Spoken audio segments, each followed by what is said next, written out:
Now I would like to show you a function called Conform. It will transfer our little path here onto the surface. We select the path. We go here to this little circle. Primitives, that is geometry. Here are the primitives right here. And we change the primitives tab to compound objects. Here you have Boolean subtraction, but right now we're interested in conform. This is the function right here. Select it and convert to editable poly. Right now I have it as a line. We've converted it, and now we click conform. Here we can scroll down and choose to hide this purple plane, because otherwise one plane will overlap the other. Enable Use Active Viewport to use the active viewport for projection.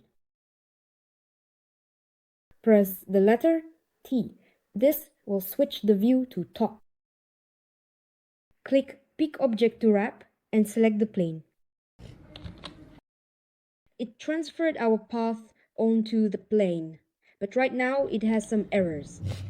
Convert it to an editable poly, select all the edges, that is, select all the faces and perform a face extrude. Click, and now we have a path on the surface.